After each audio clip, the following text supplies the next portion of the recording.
Good morning to everybody who is logging in. Thank you for being early. We're going to start right at 10 o'clock, so give us just a couple of minutes and we'll get started.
Good morning, everyone. It looks like we still have folks logging in, so we'll give them just 1 minute to get going. We do have this being recorded today for your information. For those that attend, we will send you the recording. We'll remind you guys of that in just a few minutes. But I did want to let you guys know this is not a CE approved course, so we won't be needing you to come on camera. However, there will be an opportunity for you to come on camera should you choose to do so later. So keep logging in. We're going to give you 1 more minute and then we will kick it off. Thanks so much for being here and have a great program.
All right, it looks like we are ready to get started. I know folks are still logging in. Good morning to everyone. Thank you for attending today's program, Out of Stock, Finding Inventory in a Low Inventory Market. You just continue to log in. I see we've got some people with their hands raised. We'll get to you in the chat. And then if you have any questions, we'll be addressing those as we go through the day.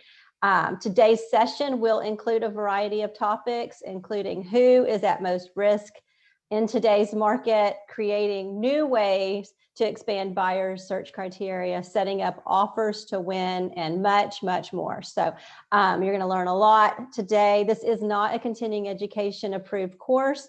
But you are going to learn a lot of great information to help you build your business. So we don't need you on camera, but we will have the opportunity for you to come on camera if you choose to do so. My name is Rita Blevins. I am your Director of Professional Development for HAR and your facilitator for today's event. So before we get started, I do want to thank our sponsors, Rafael Insurance, Red Star Inspections, and of course, HAR's HRIS division. They will be back with us a little bit later because I know you'll want to hear from them later today, and you'll want to stick around because they do have a few door prizes to award some of you lucky participants for staying engaged and involved throughout today's program. So without them, we wouldn't have been able to do this great session. So we'll thank them and hear from them in a little bit later. Before I pass the virtual microphone off to our expert, I'd like to remind you to put your questions into the chat throughout the morning. You can choose for the questions to go to everyone or just the panelists. All the questions will be fielded and addressed as long as time permits us to do so. Additionally, and very importantly, maybe a little different than what you've all experienced from some of our webinars in the past. We will be pulling participants up from the audience to participate as live panelists. So be sure to have your camera ready and microphone ready. Put that extra makeup on if you want to look good. Ask those questions and really get involved. So it's important for us to collaborate today to get the most out of this session. For those that are in attendance today, we will send each of you an email with the recording as well as any supporting materials that we discussed today. There is no manual for the course, so to speak, but we will have some documents and things that we'll send out to you guys afterwards. So let's get started. We are excited to have Cleve Gaddis here with us today. Cleve is a master coach, speaker, and trainer with Workman Success Systems, who works with some of America's most profitable teams. He specializes in helping family-owned brokerages and teams navigate the challenges unique to family businesses. Cleve hosts Go Gaddis Real Estate Radio, a weekly show on AM 920, The Answer in Atlanta. He learned sales the hard way. I read this the other day and I was like, wow, by selling vacuum cleaners door to door. Cleve earned a Master of Business Administration from LSU. To have Cleve, after we hear him, you'll want to have him come out and talk to you independently, but to have him speak live to your company, team, or group, you'll be able to connect with him. Cleve@workmansuccess.com. We'll include that information in the chat and in your follow-up email.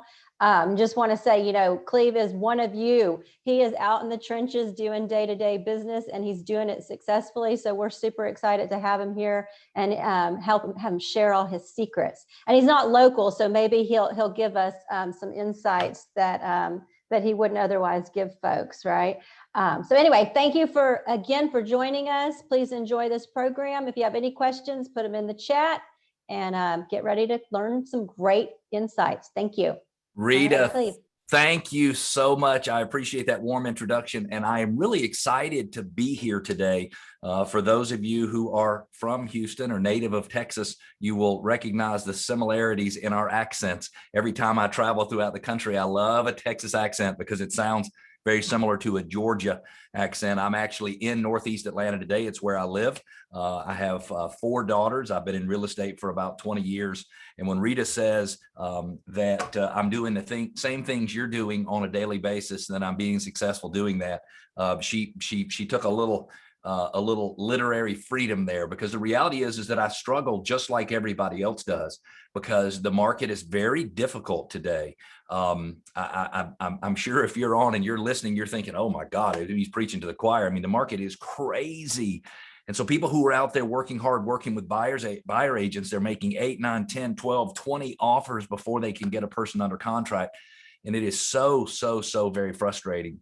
So I run a small team. There's 5 of us. We'll sell a couple hundred houses every single year right here in Metro Atlanta. And the only reason I even mention that is because I only spend about 40 or 50% of my time in the real estate brokerage business. I spend the rest of my time doing coaching and consulting. So if you're wondering, why is this guy qualified to be talking to me about this subject, I have to disclose I may or may not be qualified. But the reality is that I have lots of different views of different business models, of different geographic areas, of teams, of brokerages, of mega producing agents. I have clients who have average sales price of 3.1 million. I have clients who have average sales price even today of 227,000. So I have experience all across the gamut. And all I really want to do with you today is share some information that might give you a slightly different view of what's going on in the market today. I don't know, Rita or Teresa, if you could promote John Miller, I'd like to see if I can get him on and recognize, because I'll be interacting with him somewhat during the program. I would love to make sure that everybody's using the chat box. This is a great group. When I came in, the comments are going back and forth and I'm all excited. I love it. But I would like to know what your favorite color is. I would like to know what your favorite color is. And we've got 400 and some odd people on this call, and I'd like to see who matches my color. Let's see here. I haven't seen it yet. Oh, I just saw it. It just went by. Okay, hold on. Keep putting them in there. John Miller, put yours in there as well. Rita, Teresa, put yours in there. Favorite color. Favorite color, aqua, lavender. Okay, people are making up colors now. I love this. Turquoise. Oh, that's a good one. That's a good one. Look at all this green. Every time green flows by, it makes me feel right at home, because green happens to be my favorite color. And not that that matters. When I was a kid, I used to say green was my favorite color because it was a color of money. The reality is that's not true. I just love the color green. In fact, my first landscaping business was called Care Green Company Incorporated. I was really cool as a teenager with a landscaping business. So I'm so glad you all are here. And I really want to help you guys learn a little bit more about how you should look at the market today. So it's really like we're out of stock. I mean, like I got buyers who want to buy houses. I've got people who have lives that need to move forward. They need to relocate from Dallas to Houston, or from Atlanta to Houston, or Houston from wherever to Houston to wherever, and they can't find a house to buy. And it is a very, very frustrating thing, a very, very frustrating thing. John Miller, welcome, by the way. Hello, sir. Sometimes it takes a minute to find that mute button. Yes, hey, thanks. Especially during a presentation. John is with Workman Success Systems. He is in Salt Lake City, Utah today, and he's going to help me as we go through this presentation. And John, I really appreciate you being here, my friend. I want to encourage all of you to stay on until the end. I am going to give you lots and lots of ideas. I'm going to give you, as a matter of fact, 18 different ideas that will help you look at the market a little bit differently maybe tomorrow than you looked at it yesterday. And hopefully it will be a little bit inspiring for you to help you kind of buckle back down, get refocused, even though a lot of us have buyer fatigue, buyer agent fatigue. The market wears us out. So I want you to stay on the end, because I'll have 4 or 5 giveaways, one of which is something I promise you will have never seen before. And it's one of the most creative ways to generate a larger flow of buyers in today's market that I've ever seen. It's being used in Tennessee, and it is working gangbusters. So please make sure you stay on to the end. And I believe that our sponsors of today have some door prizes. Although, can you call it a door prize, Rita, if it's if people are not actually in a room? I guess we'll just call it prizes instead of door prizes. We're in a virtual room. So we'll give away virtual door prizes. I love that. So I want to talk to you first of all about Michelle. And I want you to think for a minute if you are similar to Michelle.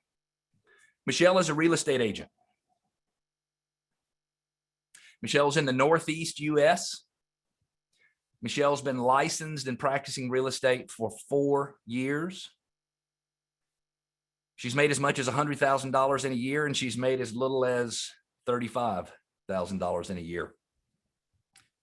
Michelle's production in January of this year was as big as it's ever been, and in February and March, she blanked both of those months. And so Michelle wanted to get into real estate because she wanted to make all that money that she heard people make so easily in real estate. But the problem is she's been suffering the ups and the downs, and the ups and the downs, and the ups and the downs of real estate. Now, she unfortunately is a little bit inconsistent in her prospecting activities, and Michelle is starting to realize that it is this inconsistency in the way she prospects that is causing a problem for her business being consistent. And I know you're like, hey, Cleve, don't be preaching to me about I need to consistently prospect. And I'm not preaching at all. I'm telling you, that is the key to being successful, because I want to give you an example. Let's take John Miller. John, and let's just assume, John and I actually work together because I help involved in the sales department in Salt Lake City. And let's just say that John is a way smoother, better communicating, is wonderful at handling objections and negotiating and doing things. What if he is so much better than I am? But what if I out prospect him 3 or 4 to 1? Meaning I make 4 times as many calls, send 4 times as many text messages, send 4 times as many emails. And let's just say that my skill set is nothing compared to John, nothing at all. I will win every time, because it is the person who puts the most activities, who puts the most effort in, who makes those calls. And I want to start out with one concept that you'll hear me come back with in just a little bit. And it is this. If you have a problem or hesitancy in prospecting, it's because you're not giving any value, as you call. So I want you to write that down from the very first place, first slide here. If you're not comfortable prospecting, if you feel like you want to avoid prospecting, if you'd rather do anything than make calls to people, I want you to know that you need to look at your value exchange. So I want to talk to you about something that is very interesting, and it's a concept in real estate that people who are very successful, these huge teams, I have teams that do 500-600 sales a year. And if these are concepts they totally get, and it is this, is that a person is willing to exchange information with you provided the cost of the exchange is worth it. Now I want you to think about that for just a second, John Miller. So what I'm saying is somebody will give me information about themselves and what they want to do in terms of moving forward if I am giving them enough value to make it worthwhile. So when you're talking to that buyer who all they want to do is negotiate the commission, or you're talking to a seller who maybe wants to do the same thing, or maybe sell their home on their own, the reality is you have to focus on delivering them value, giving them service.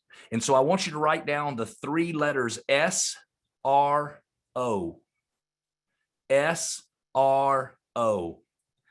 And those stand for serve regardless of opportunity. So you must have a servant's heart, and you must make sure that you are helping each and every person you interact with on a daily basis. If it's something that you believe you could do better, give me an amen, or give me a yes, or give me I'm on it. We need to find ways to serve people. And you have so much research and so much data that's published by HAR that the reality is all you need to do is keep up with what they're sending you, and you need to spread that news everywhere, and you need to tell them what's going on inventory wise, average sales prices, all of that kind of stuff. You just need to tell them, because see, they see value. And the reality is that most of us don't understand how little people understand about what we do. So we think because we've been in the business, John Miller, for 20 years, and we know everything, we think that everybody we talk to knows everything about real estate. I will tell you, some of my most intelligent clients are doctors. And I love doctors, and I've got a good doctor, and I'm very glad I have him. But to say doctors have a lot of common sense would probably not be accurate. And so what happens is we've got this very well-educated person, very qualified, high income, going to buy a nice, big, expensive house, and we think they know everything. The reality is he or she only knows about being a doctor. He or she only looks at the world from their perspective. And it is our job as real estate experts, and I don't care if you're on this call and you've been in the business for 5 days, or you've been in the business for 5 years or 25 years, the reality is you know a lot more than nearly everybody else out there. And if you just try to genuinely help them, everything will work out for you. So the first thing I want you to get down is serve regardless of opportunity. Lay it all out there. Be like that cute little puppy that runs up to you and just flips over and exposes that underbelly, which is a very vulnerable thing. And the puppy's trying to say, I love you and I surrender. And sometimes we need to serve regardless of opportunity. So I don't know how many of you ever have bad days where you wake up in the morning and you feel like crap, and then you continue to feel like crap all day long. Give me a little, yes, that's me. That happens to me every once in a while. Raise your hand, Rita. John's hand's going up. The problem is sometimes we get up in the morning and we don't have the right attitude. You know what? Life is it's overwhelming. It can be totally overwhelming. And so what happens is we wake up in the morning sometimes, and I love that. I'm seeing yes, yes, yes, always. I hate always, by the way. I hope that we can work on that a lot nowadays. I see, because people are so stressed out. We've been locked up in our houses for a year and a half. The government has spent $6 trillion stimulating the economy, and I'm not sure where they got the $6 trillion from. I asked John Miller if he had $6 trillion, and he said no. So they must have just printed the money and sent it all over the place. There's a lot of stress going on in the world. So it's rare for me to get up and have a bad attitude, except for yesterday and today.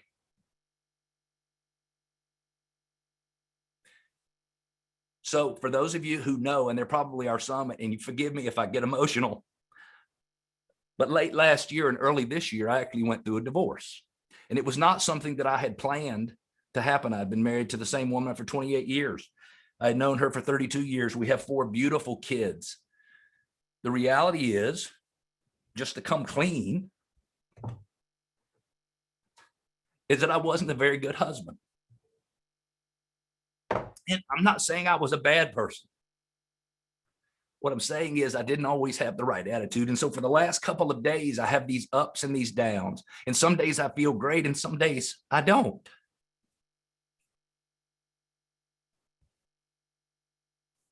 And so yesterday I was feeling really down, and I go to the mailbox and I get the mail and I bring it in.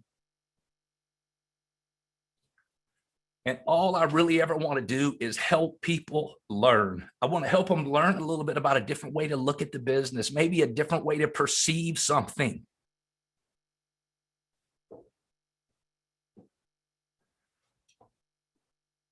And it's very rare for anybody to reach out to me and say, hey, you made a difference. And it's okay, because I don't expect that. But I opened my mail yesterday, and it's a card from a lady who does all of the training for our brokerage here in Metro Atlanta. And the card basically says, you made a difference. And so I went from feeling like crap yesterday morning to being on top of the world. And then this morning I wake up and it's the same feeling again. Now, I don't have a lot to be sad for. I have a very healthy family.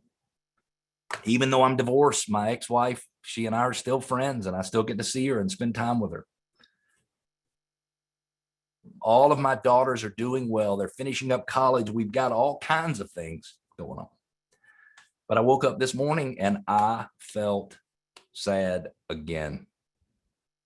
And one of the things that I like to do every morning is I have a specific morning routine. I like to meditate in the morning, and then I like to read a little bit, and I like to pray, and I like to go for a nice long walk. Normally, the walk lasts about an hour. Today, it was about 30 minutes. And when I got home, John Miller, I was feeling better. And so I did what is almost my favorite thing on earth, and that is I went downstairs underneath the deck outside of my basement door. I have a hot tub.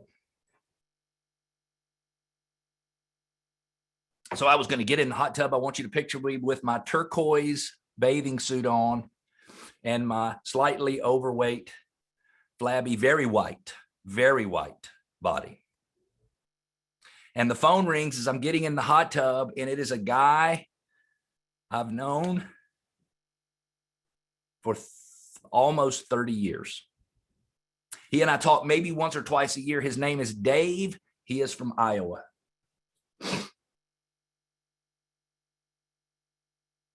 Dave says, how you doing this morning?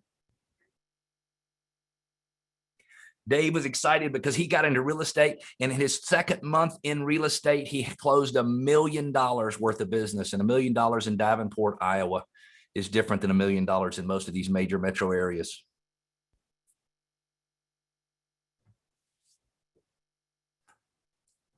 And there was something that I was supposed to learn this morning. And so Dave and I are talking, and he and I used to work together. We used to sell vacuum cleaners together. He ran all of my offices in the state of Iowa.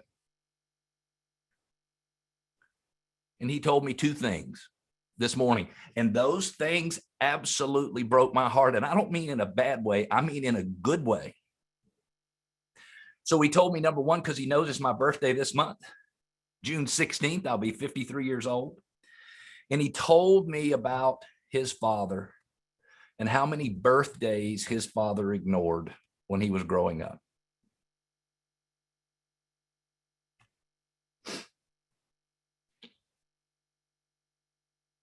Sometimes we think we're the only ones that suffer. Sometimes we think we're the only ones that matter. I cannot imagine not having my dad around for birthday. And then the second part of our conversation, and you think this was a conversation that was very depressing. It was not. It was very inspiring for me. The second part of our conversation was about his son, who suffers from a bipolar disorder. I don't know that it is admitted by the son. And he told me that his son had tried to commit suicide 3 times over the last 4 or 5 years. And I love Dave, and I would do anything to help Dave. But the reality is, however bad we think we have it, everybody around us is suffering the same crap. We're all dealing with difficulties of life. We're all dealing with stress. We're all dealing with all of this kind of stuff. And when I got off the phone with Dave, and it's very interesting because I don't normally do this, and this is really quite comical because I wanted to keep talking to him, but I needed to brush my teeth and shave, and I needed to take a shower. And I had my AirPods in while I'm using my water pick and brushing my teeth and shaving. He's like, what in the heck are you doing? Sounds like there's some kind of lawnmower going on in there. And then I took the phone, put it on speaker, and I took it in the shower with me because I didn't want to stop talking to him. And I got finished, and I realized that his call was very purposeful for me, and it was designed to make sure that I understand it is the way I think about other people that determines whether or not I'm going to have a successful life. It is the fact that I can have empathy for someone else that's going to determine whether or not I can be successful. And the only reason I even mention all of this to you is it's so easy in today's world for all of us to feel a little bit sorry for ourselves given our circumstances. And the reality is, we should all be very fortunate. We should all feel very fortunate, and we should find people to help. I want to close this little segment, and I know this was a long opening to get into, hey, let's get into finding inventory in a low inventory market. And I promise you, I'm going to give you all that information, and we're going to take almost every bit of the 2 hours we have together. But I want to end with a quote, and I think this is so perfect. This is from Viktor Frankl. It says, in some ways, suffering ceases to be suffering at the moment it finds a meaning. And so the reality is, if you feel like the market is being unfair to you, and you feel like you're suffering the effects of the market, then my suggestion for you is to find the meaning. And here's what I think the meaning might be. I think that when the market is easy, and this is going to sound terrible because it sounds like I'm sitting in judgment of you, but I think there's a lot of us in real estate who get paid a lot more than we're worth. And I'd like to say that I'm in that group. The reality is, I don't have a PhD. I'm not an economist. I'm not an expert in real estate. I'm just very fortunate to be able to help buyers and sellers deal with the realities of the market. And it could be that when times were good, we didn't do all the things that we needed to do. And it could be that the meaning of us having to suffer a market like this is that we'll do it right as the market recovers. That we won't take any shortcuts, that we'll be totally focused on educating our clients and moving them in the right direction. So let's just make sure we remember, in some ways, suffering ceases to be suffering at the moment it finds meaning. Rita, I did see a question earlier if there would be a handout or something like that. And I have not sent you this presentation, but when we're finished, I will share this file with you. And you guys might want to send the entire presentation out to everyone. I'll even share it with you in its original PowerPoint form. And if anybody wants to take it and customize it and use it for their own team or anything, I'm totally happy for them to do that. So let's start out concept number 1. And this is a concept that everybody understands. It's just most people don't do it. And it is the buyer's agent must lead the search. In many cases, especially in a place like Houston, where you have HAR, which I think is the second largest board of realtors in the world, in the galaxy, I think it is. And I think it's the largest trade association in Houston, the largest paid trade association in the city of Houston. It is a big dang deal. I am in an area where we have 7 or 8 boards in one city. And so our board has membership of 3,000 or 4,000 people.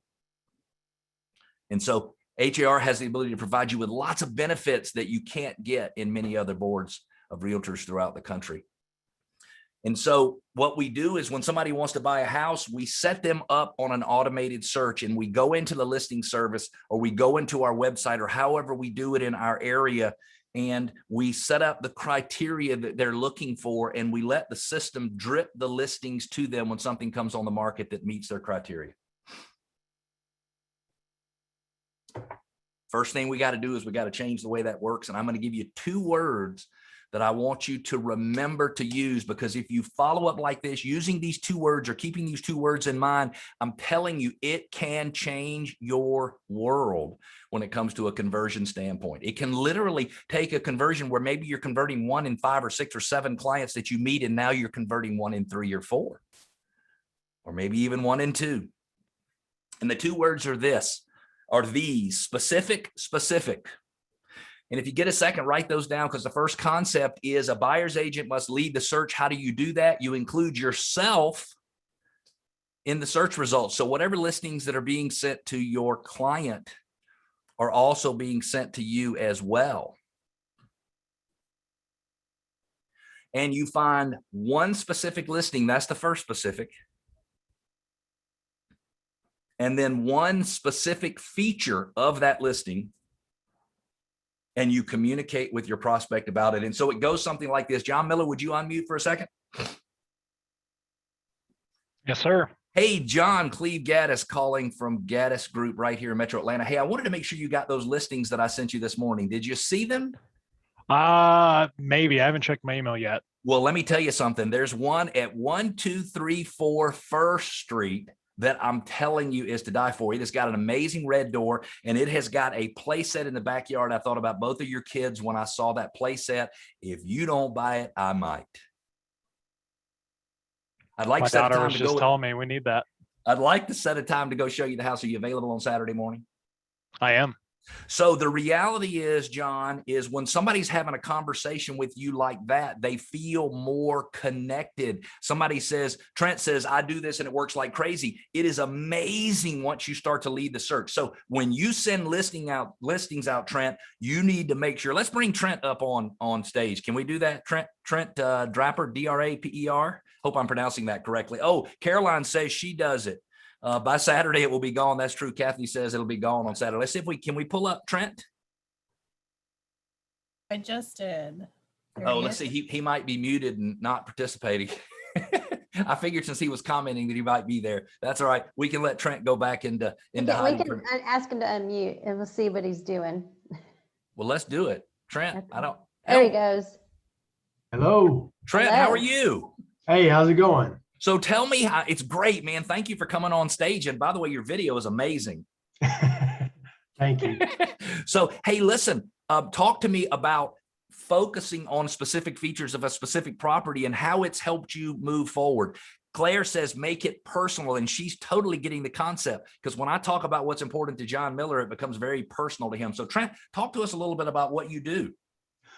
All right. So I learned, I got my license in 2009, and I started to, somewhere along the line, somebody told me, listen to what the client is saying when they're describing, when that first buyer consult, or you go with them first couple properties, listen for something that they say that it's important to them and that they need.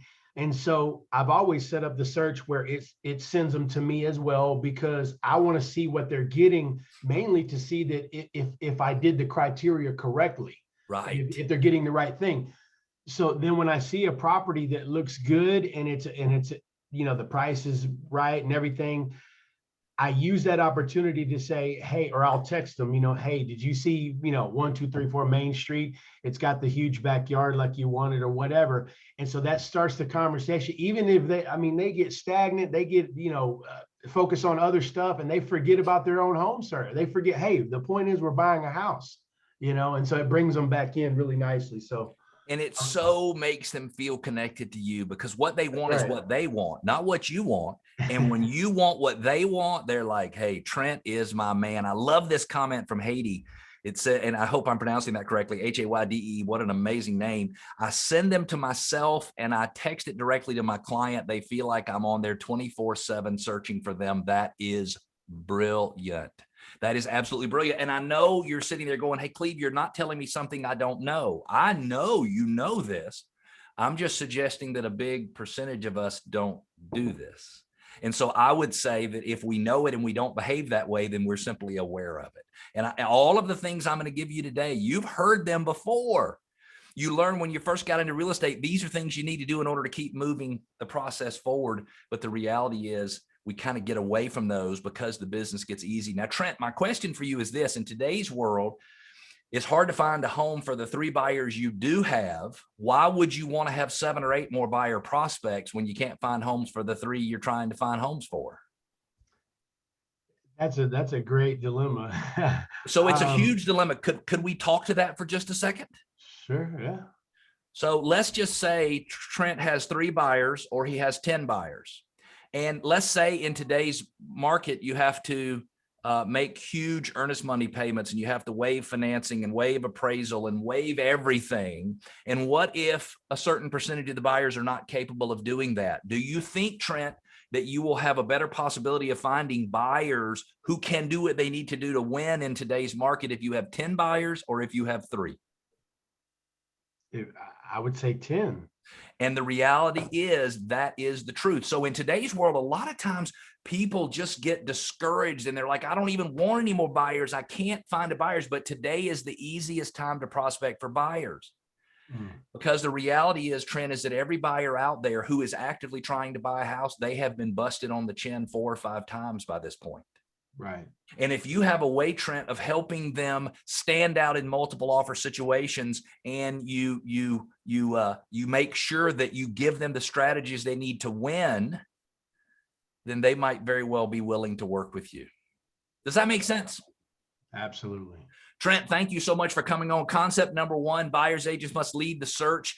Get on the stick tomorrow and start acting like you found every single thing for the buyer that your har.com website is sending to them automatically.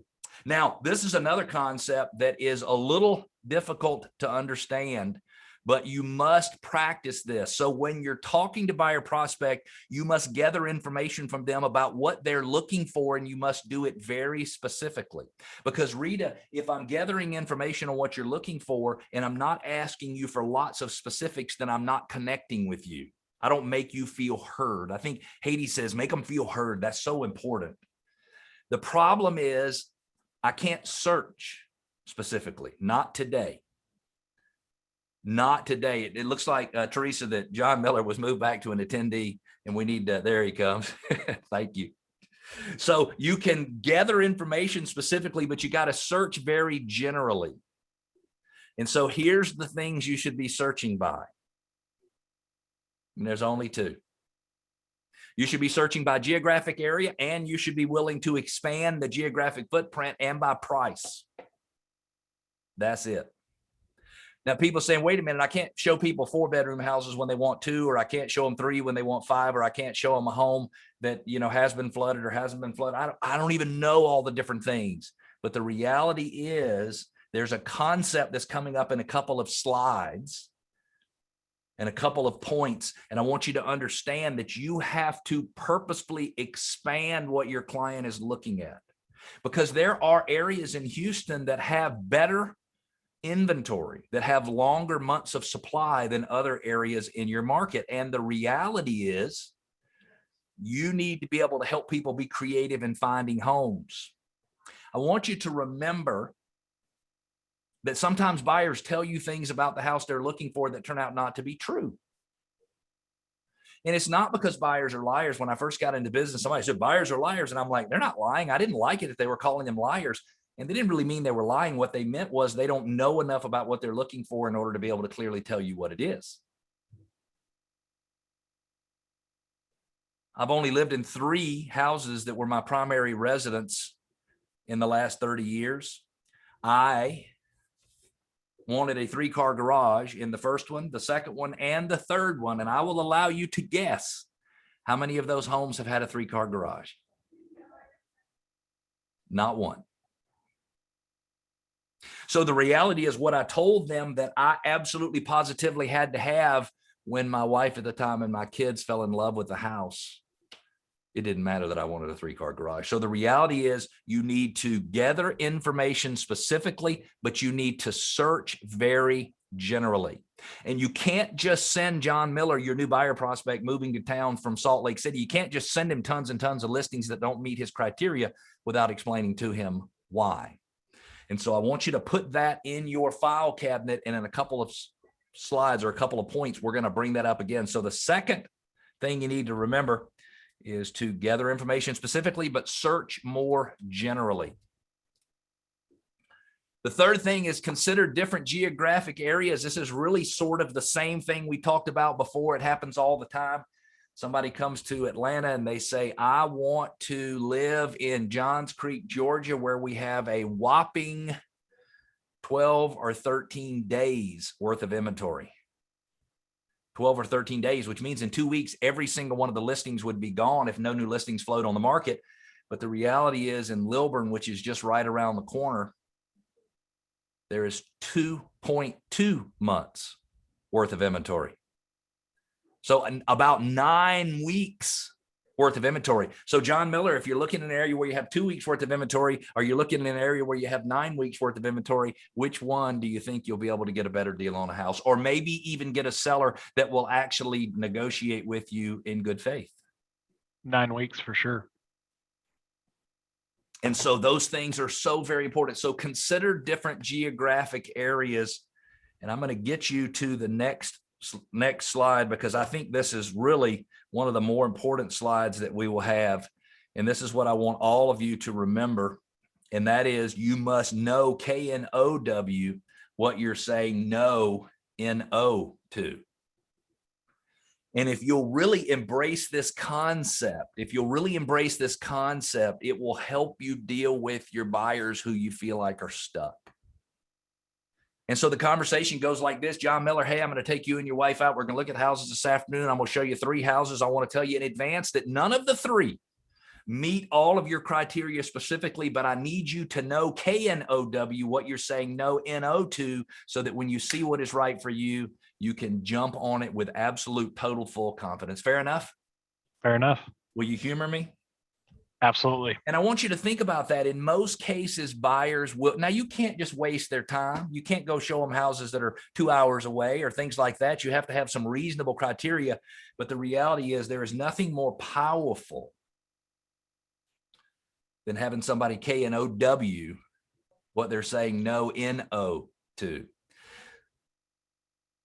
So points 4 and 5, let's make sure different geographic areas. You got to consider different geographic areas, and you have to make sure that your buyers know K-N-O-W what they're saying no to. And I know that sounds simple, but in so many cases, we get away from that, and it winds up being fairly destructive in our relationship with our clients.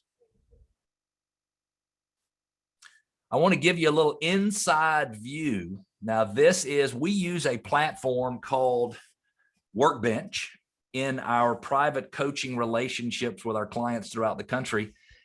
The client I have who has the worst inventory situation in the country is a fairly big broker who I help coach his team in Phoenix, Arizona. And their inventory is terrible. And what they do is they use what are called daily success habits.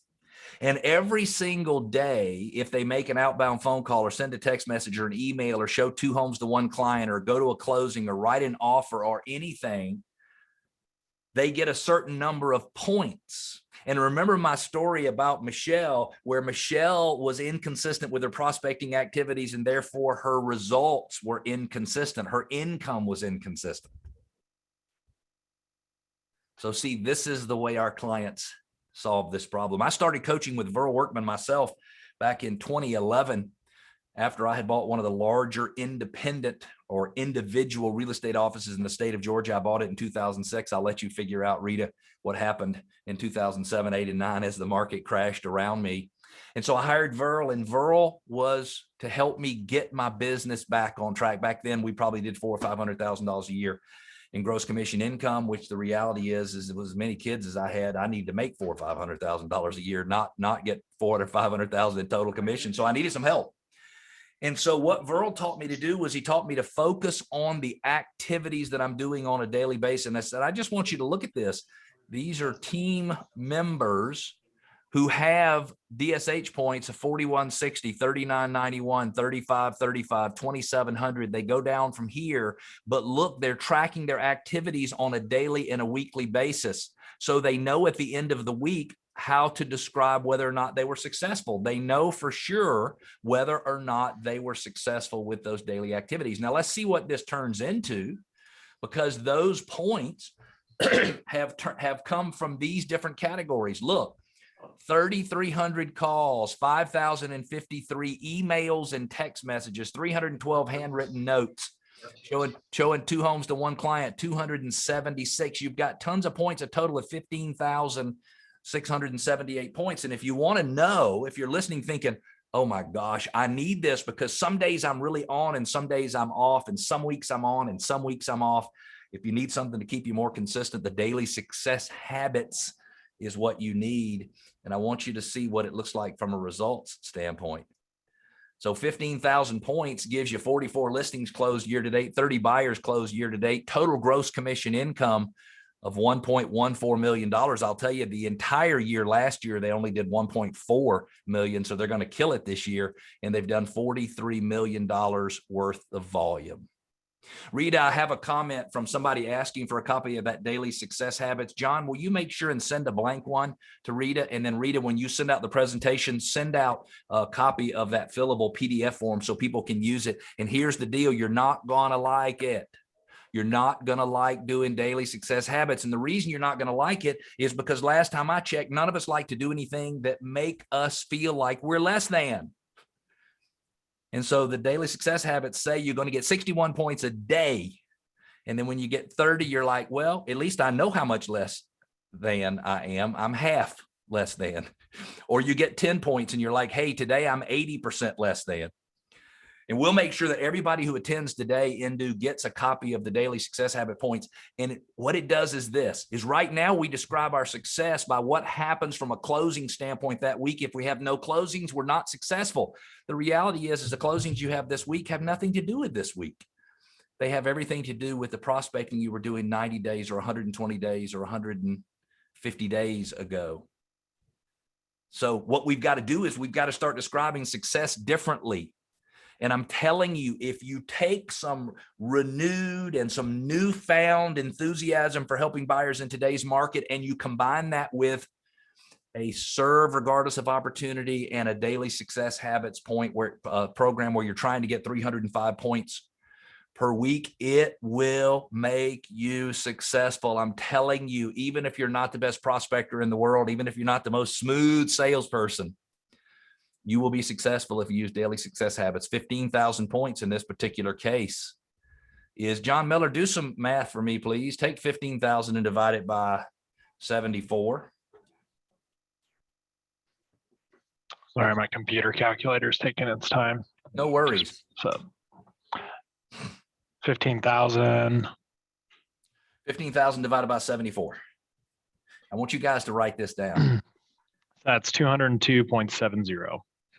So that means you need 202 points on that team to get a closing.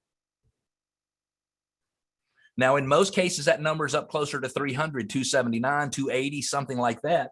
The reality is, oh, thank you, John, you had people helping you. I think they felt sorry for you that you couldn't do it any faster. We had, I love the people who like to answer the questions they're not being asked. I love that, though. I would do the exact same thing. So the reality is on that team is 202 points leads to a closing. I don't know about you, but if I fully understood exactly the number of points I need to have in order to get a closing, I'll guarantee you I would get more points on a daily basis. I will flat guarantee you.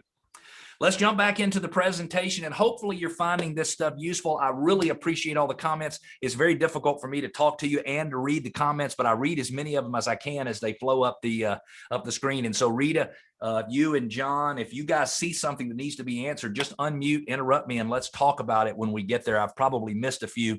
And for the attendees where I've missed your question, I apologize. If you want to ask it again, I'll be happy to get it in there. I think we're good. I think so far we've been able to address everything, but if Awesome. we'll pop in. Thanks. So I hate Zillow. Is that okay for me to say that out loud? Was that inappropriate? Sorry, I didn't mean to. So now I am a flex agent in Metro Atlanta, and we do lots of business with Zillow, but I don't like Zillow. I don't like anybody being in my business. I don't like anybody getting between me and the consumer. The reality is the reason they can get between us and the consumer is because we did such a lousy job of following up over the years. It's just true. We have lots and lots of past clients, and we follow up with them once every 6 or 8 or 10 years. And that's not enough. And so I have to tell you that what you got to do is you got to be looking for homes that are being sold for sale by owner on Zillow, Trulia, any of those sites. And I know I just hate the feeling of doing that. But if I'm truly going to serve, regardless of the opportunity, that I got to find every single property that is out there and available for them to see on a daily basis. I love that. Trade Family Drew. I'm not sure, Drew, what your name is. I love that. Trade Family Drew. He says he uses constant contact to keep up with all leads for life. Love it. Because that puts you closer to them than Zillow, because the reality is they already know who you are. But you've got to search for sale by owners or coming soon listings. I'm not sure how those work in the Houston market. Every time I mention the word coming soon, half the audience wants to shoot me and the other half loves me. So I don't know exactly how it works. But the reality is you need to be looking for things that are not listed in the listing service to see if there's some way you can connect your buyer on that particular property. How does that work, Rita, in the Houston market? How do coming soons work? Yes. Well, once it's been marketed, it has to go into the MLS, but we do allow coming soon. For what? How many days? Oh gosh, I need to look. I think it's 12 days. No, it's okay. It's totally fine. So the reality is you need to be looking at those coming soon. You need to be trying to get showings set up for those. Oh, here's 24 hours. Everybody's got 14 days. It seems like we have some inconsistency in our answers about how long you can have a coming soon program. Go ahead, Rita. It can be coming soon for 14 days, but as soon as it's marketed, it has to go 24 hours. So in other words, as soon as people can get into it, you got to have that sucker listed. And that's fair, by the way. I have done a few off-market sales myself over the years, but I've always put them in the listing service because I feel like that's the way it should be. I feel like if I don't do that, I'm harming consumers who should be able to use that comp, good or bad, basically. So anyway, search FSBOs, search online, Zillow and other sites, find homes that your buyers might not be able to find without you. I think this is so very important. When you do this, there is a chance you might not get paid. Because, you start working on a for sale by owner and the for sale by owner doesn't want to pay. Well, the reality is, guys, you need to do what's right for your client, regardless of whether or not it works out for you. And I know that sounds terrible. It's like, who wants to work with a buyer for free? Well, if you're trying to serve regardless of opportunity, then it could be that you need to be willing to work for free if you have to. I love this. Just search expired listings and now under contract for a client. I love that. Who said that? Oh, that's Rui. Rui, hey, Rui, how you doing, man? So we're going to talk about this a little bit later, how you need to actually look through all of your expireds and go back in history and things like that. We'll talk about that in just a little bit. So now I want to talk about the ABCs of lead management. And the concept here is you got to keep them an A. So the way it works is this, and I don't know if you have somebody that you could pull up. Let's see here. How about Claire Moore? She's very talkative. See if we can pull Claire up.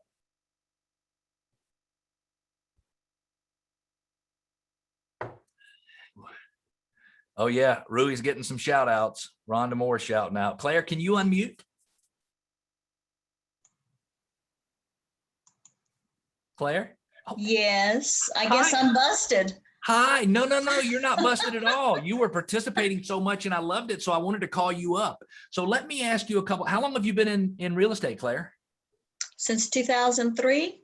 2003, you're an expert. You got in about a year after I did. I was 2002.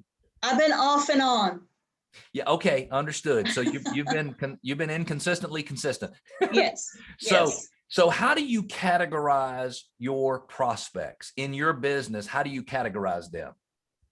Well, I have some that aren't quite ready, so I still try to follow up with them.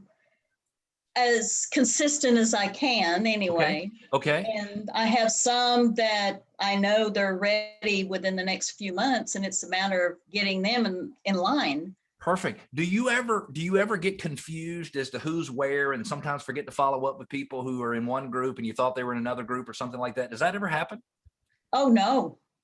Oh, Claire, now does that mean you would lie to us about other things today too?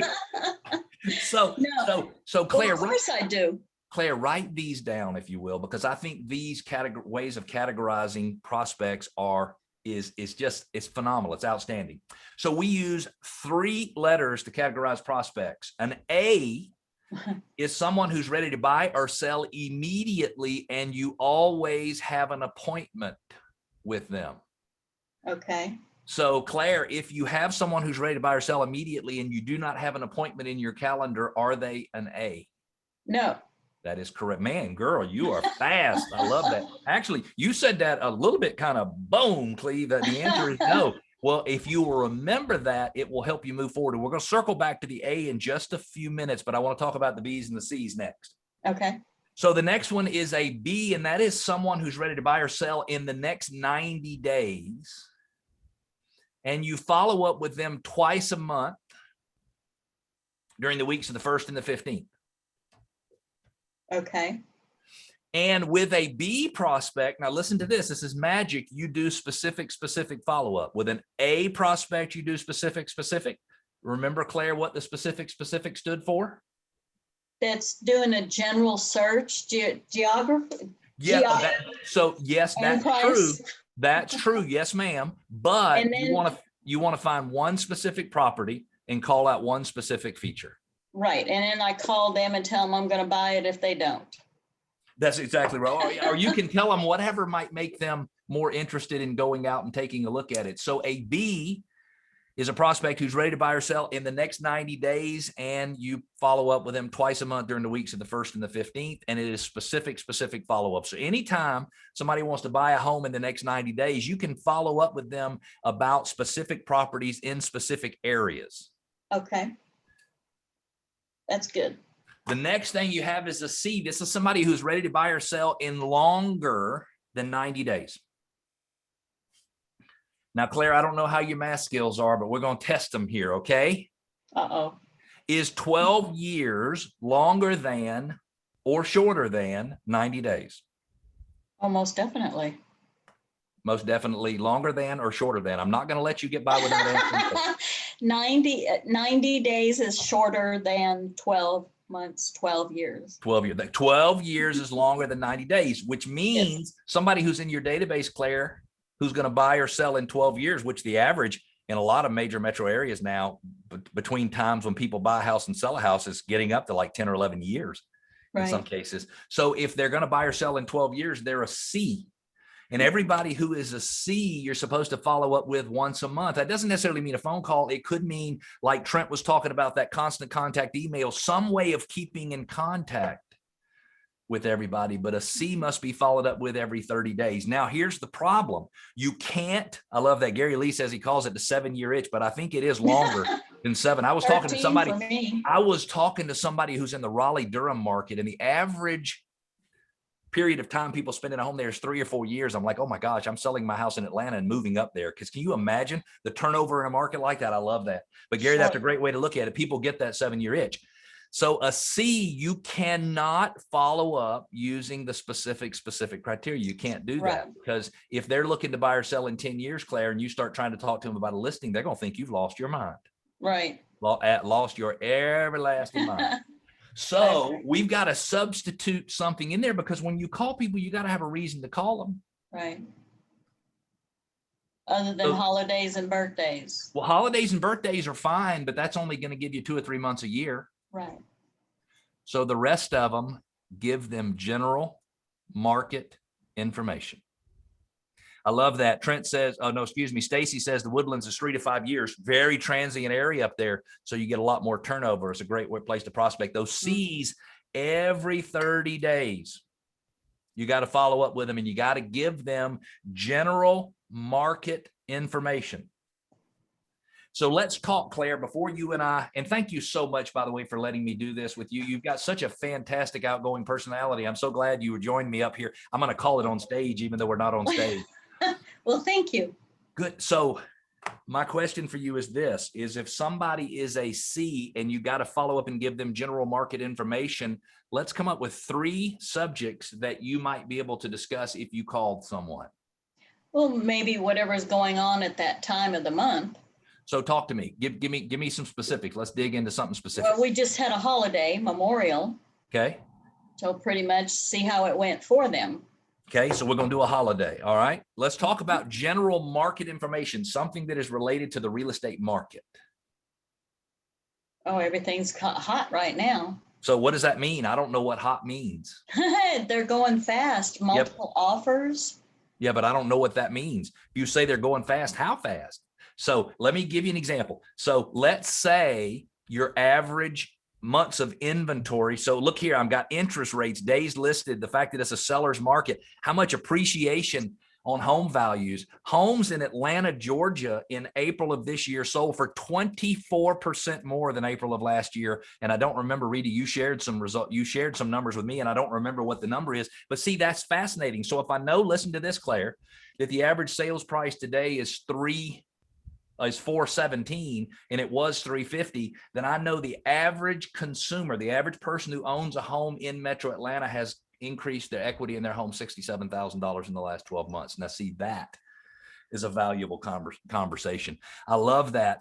Jatanya, and I apologize if I butchered that. I apologize. I love that name. It's a seller's market and they can get more money for their home. The truth is that people who have been stuck and feel like they're stuck, they can absolutely get more money for their home today. So an A, somebody's ready to buy or sell immediately. You always have an appointment with them. If you do not have an appointment with them, Claire, what are they?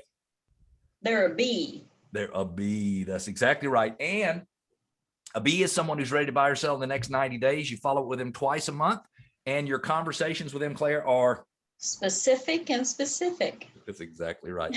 A specific house and a specific feature. And Claire, if you do that, people will fall in love with you and they will want to work with you. And then a C, and I love all of these comments, by the way. Yeah, I love that. I believe the monthly general could be specific to that person's neighborhood. Absolutely. I mean, you could just go on har.com and look up all the sales in the neighborhood and talk to them about that. I think that's a great idea. I call that Selena, hopefully I'm pronouncing that correctly. Selena, I call that my nosy neighbor program. Yeah. Mm-hmm. I call that specific. What's that? Exactly. Neighborhood specific. Mm-hmm. So I love it. So A's, B's, C's are ready to buy or sell in longer than 90 days. You follow up with them once a month from now on. I love that.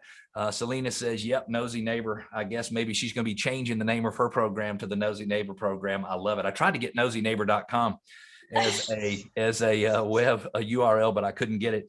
D Baxter says, this is amazing. ABC will be using this. And I challenge you, D, I challenge you to keep using this from now on, because if you categorize everybody correctly, that is the key to being able to get more prospects through your system. So the first thing you're going to always ask yourself when it comes to your CRM, Claire, is everyone categorized correctly? Let's give Claire a virtual hand clap. Claire, thank you so much for coming on. I appreciate you joining us on stage, and hopefully you will keep getting some good information as we move forward. Thank you very much. You got it. So I want to talk about this. If you have a hard time with buyers, what do you need? More listings. Anybody who controls the listings in today's market really controls the market, and anybody who has the listings also can control all of the lead flow. So if I have the listings and I know I can do a little coming soon, or I can do things to market the property, I can get some lead flow so I can get some buyers who are in the market to buy a home to give me a call. And starting on June the 10th, in fact, we're going to have a rollout call on June the 10th. That's coming up real soon at 10 a.m. Central, and the program is going to start on June the 14th. We are actually rolling out a double your listings in 120 days program. This is basically based on a white paper that Verl Workman and I wrote. And it's all about how we stimulate the economy by bringing more listings to the market. So I want you to write down the date of June the 10th. When we go to the next slide, you're going to have the opportunity to go and sign up for the call on June the 10th, and you're going to have an opportunity to sign up for the program itself. And I want to tell you this, guys, if you've ever signed up for anything that can start to change your business, this is going to be it. It's going to be absolutely amazing. So if you want to join the challenge, just use the QR code to the left, or you can actually write down workmansuccess.com/HAR120, and it will get you where you can sign up. If you want to attend the rollout call, just use the QR code to the right. John is posting in the comments for everybody. So you have the link for joining the call, and I assume he's also going to post a link for the challenge. Or John, you might have already done that as well. There it is. There's the link for the challenge. So guys, girls, please, there are over 400 people on this call today. I want all 400 people, if you have not signed up, to sign up, because I'm telling you, if you get into this challenge and you start competing and trying to grow the listing side of your business, it can absolutely positively make a huge difference in your remainder of 2021 and your 2022 for sure.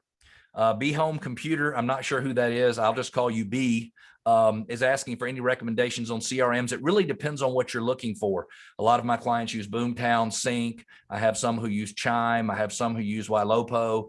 I would say the one that is the most popular that winds up being the least expensive that I have seen is something called Lion Desk. And I don't have a lot of personal experience with it, but it's very, very robust. So I would look into those before moving forward with anything. But you definitely want to be involved in the challenge. This 120-day program, and by the way, this is a white paper, and the white paper tells you everything you need to do to double your listings in 120 days. And it breaks it down into 5 categories. And guess what? If you stay on until the end, I'm going to give you a link, and you can actually go download the white paper so that you can read it and be ready for the kickoff next week. But I'm telling you, when you get that white paper, you got to be careful, because it has all of the links and the training videos. When you download this white paper, you're going to be able to see all the stuff that our private clients see. So when it says upgrade your listing presentation, it takes you to a video and it shows you what to do, and it gives you files that you can download and customize for yourself. It is flat amazing. But we take doubling your listings in 120 days, and we break it down into 5 simple steps. The first one is to boost buyer and seller confidence. And people say all sellers are confident today, and I would like to tell you, no, they are not. So they're not confident because they don't know where the heck they're going to go when they sell their home. And so it causes them to be stuck. And guess what? If you're going to move into a new home, you got to get in the pool. You have got to get your home listed. And so can we call somebody up? Let's call, how about Cindy? She just said Realty Juggler, go CRM. I guess she likes Realty Juggler. Let's see if we can get Cindy up, and maybe we can have a chat with her. D. Baxter says registered and ready. I love it. What's Cindy's last name? Let's see. I don't have a last name here. It's just Cindy. It looks like she's coming up. Cindy, can you unmute? I did. Hi, Cindy. Hi. And I was saying it was a good CRM, but my OD didn't get on the end of go. So. Oh, no. So you're saying your recommendation is, hey, Realty Juggler, I can't talk. Realty Juggler is a good CRM. So you're all good. So real quickly, Cindy, do you think there are lots and lots of sellers who are hesitant to put their home on the market because they don't know where they're going to go when they get their home under contract and close it? Yes, I do. So I'd like for you to tell me why that should be a concern. Well, if they're thinking about selling because they can get more money for their house at this time, they also are looking at having to pay more for a house on the back end. So some people aren't willing to do that. That's true. So I'm going to ask you a question again. And the question is, if someone is worried about getting under contract and having terms or a closing date that doesn't work for them, I want you to tell me why that is. Where does that come from? Because, and I want to throw an example out there. And Cindy, I know it sounds like I'm fishing, and I don't mean to be kind of trying to guide you in a direction, but the sellers who are worried about putting their home on the market because they think the buyers will be in control of the negotiation and all of the terms, that doesn't make any sense. No, I didn't say Because that. no, I know you didn't say it. No, ma'am, I wasn't putting words in your mouth, but sometimes that's what sellers believe. Does that make Okay. sense? And so, Yeah. no, and I definitely was not correcting you, girl. You hadn't said anything about it. And so we're totally good there. But the reality is, if you put a house on the market today and it was desirable enough, you could probably find a buyer that would be willing to close in January of 2024. Yeah, if the mortgage company lets you hold on that long. Now, I know that's crazy, but do you think if you gave the seller an extra 90 days or 120 days, or you maybe gave them the opportunity to extend closing a few times, do you think that maybe those sellers might be more likely to list their home? Yeah, if you can find a buyer that's willing to extend like that, that's Exactly. a good idea. That's exactly, and you never know. People have agreed to things in the last 6 or 7 months, Cindy, that I have never seen them agree to before. Like never say, hey, we'll close next January. People are like, okay, that's fine. And I don't even understand how that works. But the reality is, as a seller, you are in control. So the first thing we got to do is boost buyer and seller confidence. Buyers are not confident. Sellers are not confident because they don't know where they're going to go. So as you're marketing and advertising and talking to people, and it gives you very specific things to do to help people feel more confident in the market. Next thing is seller and buyer concerns. I read a survey not too long ago that says 28% of buyers are still hesitant to get out and about looking at houses because of COVID. And the number of sellers who are hesitant to put their homes on the market is about the same. I'm not saying those numbers are right or wrong. I don't even remember where they came from, but there are a percentage of people out there who might be interested in buying a home or selling a home who need you to help ease their concerns. How do I find my home before I sell my home? How do I make sure that I protect myself if I'm going into homes? How can I get virtual looks at homes before we go? How does all of this work? And you need to make sure that this is something that you're doing for your prospects. Cindy, the last couple of things here real quickly, and we'll let you go. Thank you so much for being involved. I really do appreciate you. Sure. You need to master your pre-listing and your listing marketing process. In a lot of cases, I see agents who do listing and pre-listing presentations, and they're just old. They're just old. They're perfect for 10 years ago, but they're not really perfect for today. And so you want to take those presentations where the rubber meets the road, and you want to upgrade those presentations so you have all of today's latest information. So if you're doing some type of virtual tour and you don't have a real feature of your listing presentation that shows the virtual tour and the exposure and how somebody can almost feel like they're there without being there, you're missing the point. Let me give you one thing that all of you should put in your listing presentation. And if you do it, you'll be one of the only people in Houston that actually talks about it. And that's broker reciprocity. Very rarely do you hear a agent go on a listing presentation and talk about broker reciprocity, where you give other brokers permission to use your listing just like it's their listing. And so I went on a listing presentation with somebody, and at the very end, the agent says, hey, just so you know, if you list your home with me, we participate in broker reciprocity, which means we give all of the other brokers in the area permission to use our listing like it's their listing. I know you talked to Keller Williams, and you also talked to John L. Smith Real Estate. And the reality is, if you list with me, your listing is going to be on their sites as well. And the seller asked the agent, how many more sites do you think it would be on? And he says, well, I'm not really sure exactly, but there's 37,000 members of the local listing service. And that seller was like, wow, it wound up being the biggest thing they could focus on. So master and upgrade your pre-listing and your listing presentation. Then you want to be able to deliver top-notch services virtually and in person, very important. And you want to go through the steps of growing your inventory. That last step, unfortunately, guys, is the hardest, because it is all about prospecting and being consistent and earning your daily success habit points and whatnot. And it is so, so very important.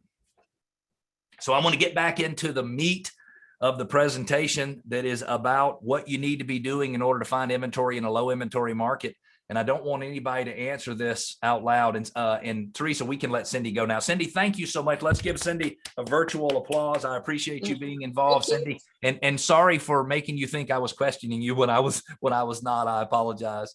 So I want to ask you a question.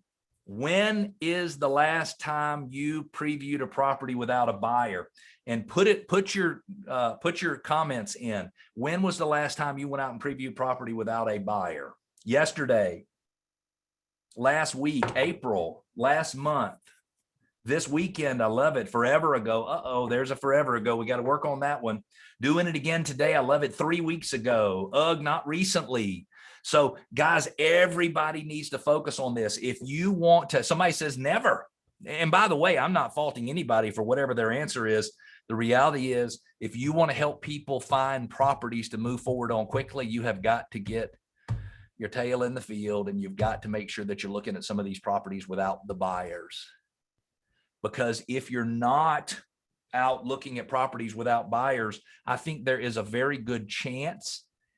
And guys, this is going to sound so strong, but I feel this way about myself as well. If I'm not doing this, there is a chance that I am causing the buyers to miss out on properties because I'm not getting out and getting ahead of the game.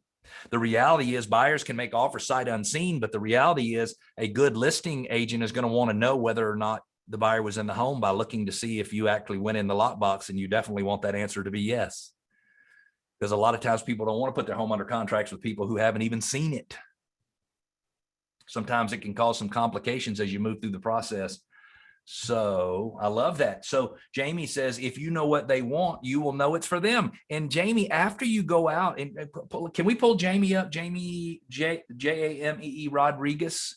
I hope she doesn't mind coming up. She's probably going, oh no, I should have never made a comment. Look, he's pulling me up. Let's see if we can get her up.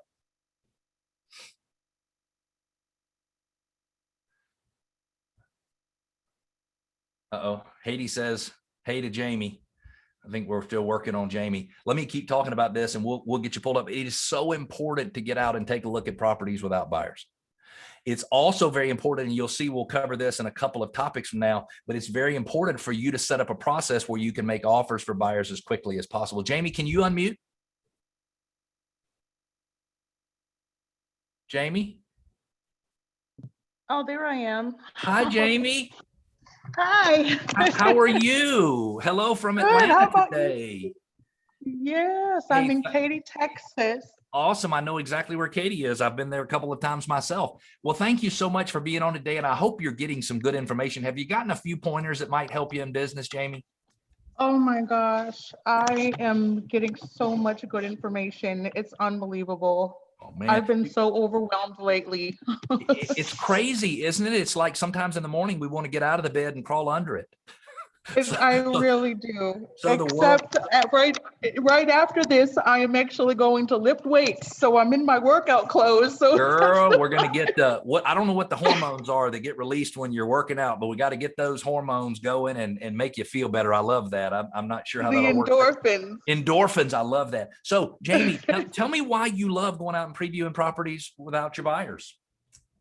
Oh my gosh. I did this recently for a prior client of mine, seller and buyer, and she ended up buying $1 million home probably 5 years ago. Mm-hmm. And now she's looking for acreage. She wants something with some land on it. And I went to this home that just hit the market. It was in a wonderful price range in Richmond. It was on about 1.5 acres. I knew exactly her taste. So I was able to go preview the house, preview the land, and I know exactly what she would want. So I said, okay, she wouldn't like this, but she would love this. So as soon as I did that, I came home, called her, and I said, girl, you have to see this house. It doesn't have this part, but it has all of these other things that I know you'll love. And she is literally like, if you find me the right one, you have my listing, which will be about a $1.5 million listing. Ooh. And this particular buy. So I'm praying on this one. Hey, and you know what, Jamie, if it works out, fantastic. If it doesn't work out, don't you worry, because it will work out for you in the future. I love that you're doing that. And I love that you're so confident that if you spend a little bit of time looking for houses with someone, that you actually learn what they are looking for and you can almost spot it for them. And somebody did Definitely. Make a comment, which I thought was excellent. And it says, basically, if you're out previewing properties before you show it, you might be prepared to overcome any objections because you've been there and you already have the experience. Yeah. As a matter of fact, and before I mute myself, I've actually done this for rental clients as well, because I do work with select few lease homes, and those are going just as fast sometimes. Wonderful. So I've actually previewed for a tenant that was out of town. She was coming from Lubbock, Texas. And so I went and actually did a video conference type of deal and toured the house with her on my phone. Love it. Okay, Jamie, you got a paper and pen? I do now. I want you to write this down. You ready? I am, let me turn the page here. I'm ready. 404 Uh-huh, 271 uh-huh. 4275. 4275, okay. Yep, read that back to me. 404-271-4275. Awesome. You and I together, we're going to make sure we get this lady closed up. So I want you to keep in touch with me. That's my personal cell phone number. And I want you to keep in touch with me. And I want you to tell me what happens as you move this lady through the process. I appreciate that. Hey, we're going to do it together. Hey, we got to get a $1.5 million listing. When we get it together, I'm going to take at least 50% I need credit. something. I need something happening. You can have all the fees. I'll just take half the credit. I love that. Jamie, Hey, thank you. I'll take you. I will give you so a referral. Jamie, thank you so much for coming on. I love you, girl. Have a great workout today, and I hope it really gets you Love feeling you good. too, Cleve. God bless you. Take care. Thank you so much. Let's keep going with this presentation. And guys, I know we're talking about stuff that you have heard before. And I hope you're getting it with a little bit of a different flavor that makes you change your action, change the way you're behaving. If you are out there listening and you are thinking, oh my gosh, I am stuck, I am fatigued, I am overwhelmed, then we got to get our minds back in the right place, because the reality is that we're either part of the solution or part of the problem. And oh my gosh, I got to back up and say that again, because it sounds like I'm being so judgmental to everybody, and I am not. What I'm saying is you're either part of the problem or part of the solution, and you can look at the world and you can be pessimistic, you can be realistic, or you can be optimistic. And the reality is unfortunately, unless your safety is involved, sometimes being realistic is the same as being pessimistic. And I don't know about this, but if Rita was moving to Atlanta and I was helping her, the best thing I could possibly do for her would, and I know she's not going to move to Atlanta, but well, although it'd be good, man, we'd love to have you in one of our boards of realtors out here. Rita, let's talk about that. So if she was moving to Metro Atlanta, then she would want to make sure that she was feeling totally connected with me. She would want me to be doing all of the right things to make sure she understood everything about the market. And she would want me to give her or loan her my enthusiasm for the market, because the reality is people who are out there doing the right things are absolutely making it work. I love it. Sandra Terry says she's overwhelmed. I get it. I'm overwhelmed myself. I was overwhelmed this morning. Sandra, if you need to have a conversation, you got my cell phone number. You can call me and we'll talk about how to get yourself off of being overwhelmed. Next thing is you got to get down to the numbers. When I first got into real estate 20 years ago, I did almost all of the estimated net to sellers and the cost to purchase worksheets, meaning when I started with the buyer, I would work through the entire cost of, I love that. Optically pessimistic means you're confused. That's true, Gary. I like that. That's me. Every once in a while, I am optically pessimistic, but I'm trying to be realistic, which means I'm actually confused and I'm lying to myself and others. But Gary, I keep working on it for sure. Way back when, you used to focus totally on the numbers. How much money do you have to bring to closing, and how much money do you have to pay every month after closing? And I see lots and lots of buyer specialists, people who focus on working with buyers from throughout the country, that when it comes to the numbers, they always turn it over and leave it to the lender. And I always find myself, do you do coaching? Yes. The answer is yes, Adam. I actually coach 16 or 17 different clients throughout the country on how to build their businesses. And I also do some consulting and help people with very specific projects throughout the country. And so if you ever want to, reach out, just go to workmansuccess.com and you can request a coaching consultation and we'll fix you right up. And if you want to have a conversation with me directly, just tell them and I'll be happy to do that. In fact, I would love to do that.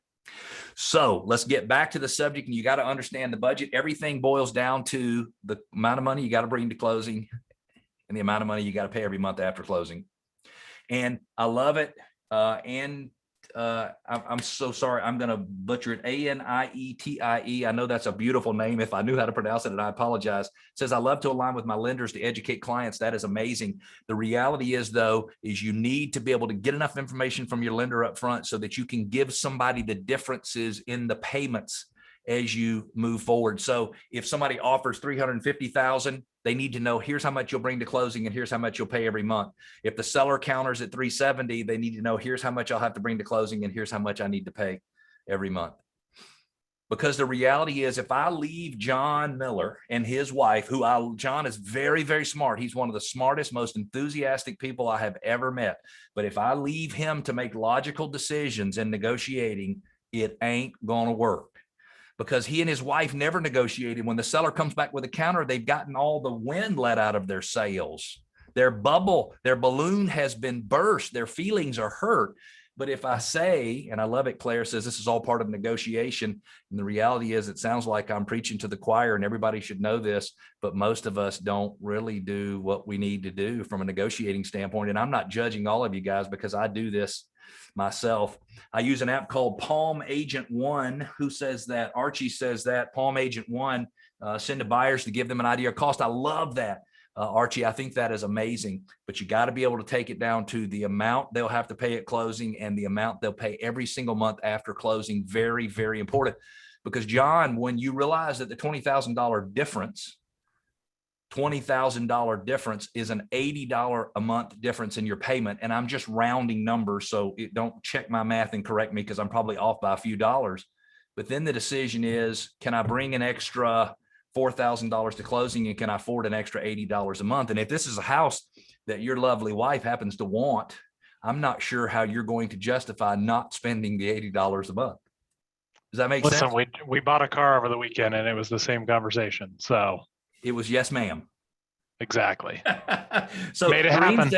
Corrine says my title company will send me a closing estimate. I love that.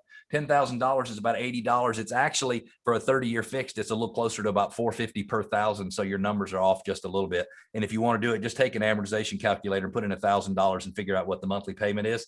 And it's a big, big difference. And thank you, Claire. I'm sorry for correcting you in front of everybody, but it's not nearly as much as you think from a different standpoint. Okay, so you also have to help people understand the cost of waiting. And this is going to seem very awkward when you do this, but you have to paint the picture. So if someone is not willing to stick their neck out to do what they need to do in order to get a home under contract, then the reality is you have to change their motivation. So remember that everybody makes decisions today based on all of the information they have up to today.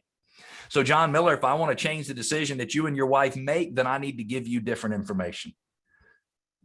I had a client one time who would not reduce the price of his house, called me not so nice names when I would call him and ask him to reduce the price of his house. This was in 2011. And then one Sunday afternoon, he called and he says, I need you to change the price on my house immediately. And I'm thinking, who is this? Because I mean, we've been talking about it for 3 or 4 months, John Miller. I'm literally don't even know who it is. And so I said, great, what do we want to change the price to? We changed it. We had it under contract in 2 or 3 days and it sold. And I finally said to him at closing, I said, you got to tell me what happened. He said, my wife says if I didn't sell that house and get her moved to Knoxville, she was going without me. Now, I don't wish that on anybody, but the reality is that client made his decisions yesterday based on everything he knew to yesterday. And today he's made his decision based on everything he knew to today. So help them, help educate them, give them additional information. Rita, I love that. I didn't know we were going to get a cattail featured on our webinar. I love that. A cat with an attitude who wants to be online. I love it. So if you wait, the cost can be significant. And so this is just an example. These rates are not right for today, but a $300,000 mortgage principal and interest, the payment would be at 2.75% would be $1,224. That number is probably 3. I don't know what it is in your market. If the price went up by X percentage in a year, the cost of the dwelling would be, or the cost of the mortgage would be $316,160, and the interest would be 3.75%. So the difference in cost is $1,224 versus $1,464. Yes. One of the Carrie Brown wrote in, that clients are ready to pay the additional payment, but the appraisal becomes the issue. So can you speak to that a little bit? Yeah. So the reality is, so Carrie, can we bring Carrie up if she's willing? Lenore, yes, you will get a copy of these slides. They don't have them yet, but I will send them, and it might even be Rita tomorrow morning before I can get them to you based on my schedule, but we will get them out to everybody. And Rita, can you make sure and email a link to everybody who was on today? Is that possible? Yes, we'll provide the link to all of this information. Awesome. Thank you so much. Carrie, can you unmute? I see Carrie, but let's see. Hey. There she goes. Hi, Carrie. Hey there. How are you? I'm good. Good. Hey, thanks for all your comments today. I appreciate it. Your comment was clients are ready to pay the additional payment, but the property has to appraise. And I asked you, does it? Yes, it does. We do have the appraisal waiver. Yep. We've used that. Yep. But I need to protect my clients. They can only bring an additional, one in particular right now, they can only bring an additional $10,000 or $15,000 to them. Got it. So I understand where that comment is coming from. And I love it that you are, here's what it sounds like to me, that you are presenting your clients options for being able to waive that, explaining the consequences to them. Certainly some people can stomach that and some people can't deal with it. Correct. But if I ask you, does a home have to appraise? The answer is either yes or no. It can't be both. The answer is no.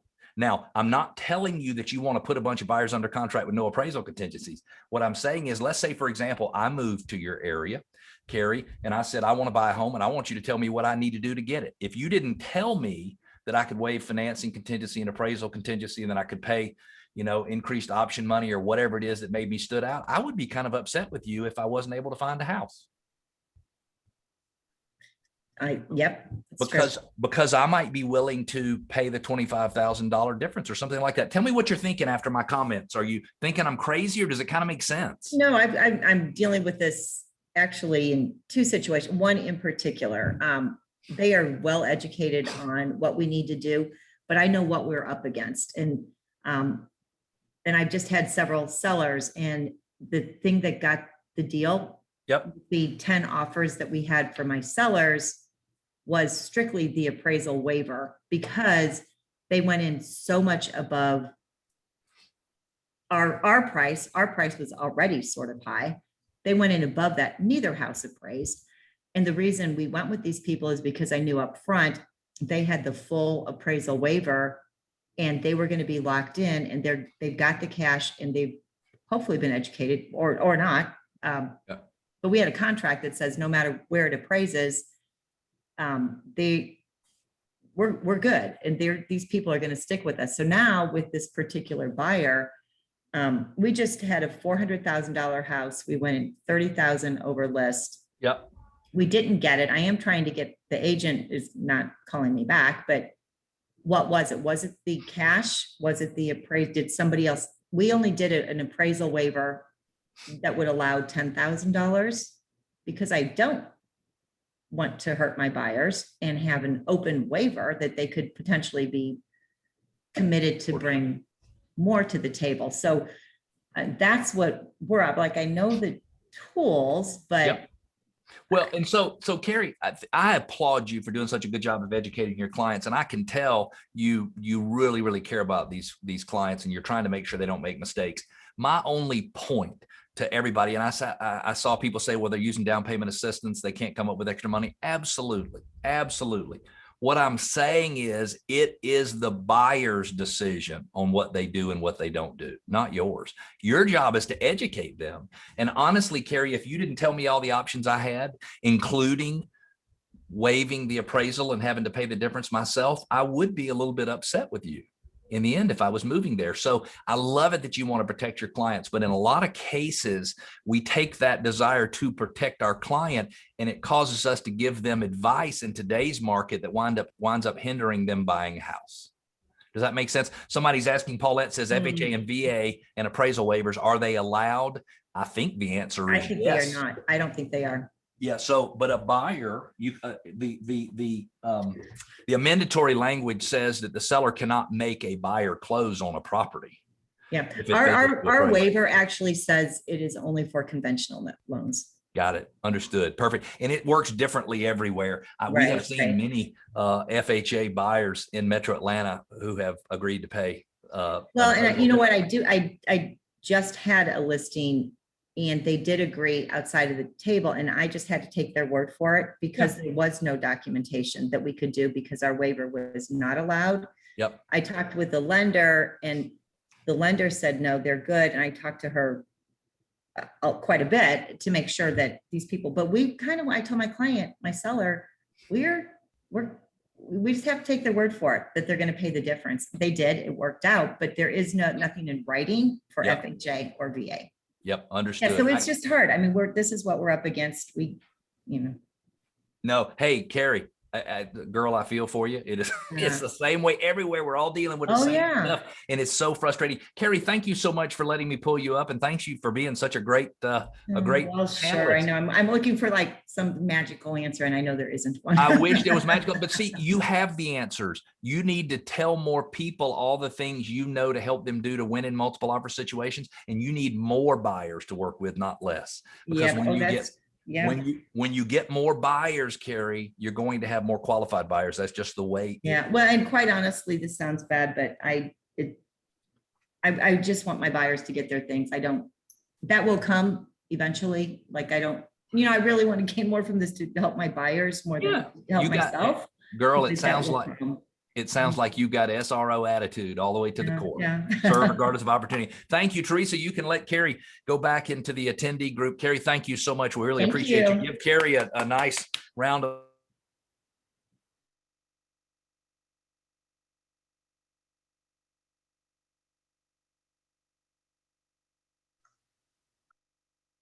Did Cleve accidentally get moved? Looks like we accidentally knocked him out somewhere. Let's see if we can find him. I think he actually, oh no, he's still there. Sorry about that, guys. I'll be your new presenter for the rest of the call. Okay, can you pull up your PowerPoint? I'm just kidding. Not sure how that happened. Sorry, Cleve. Teresa's too excited to kick people out. Yeah, she doesn't want you to be. Cleve, you're muted. You're muted, Cleve.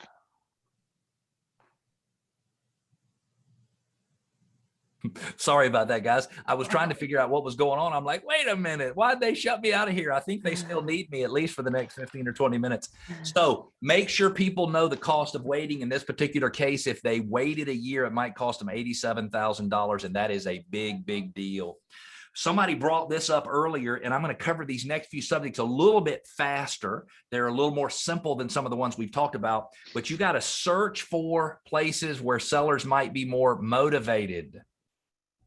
I talked to an agent, I believe they were in South Carolina, and they had what is called a seller motivation index.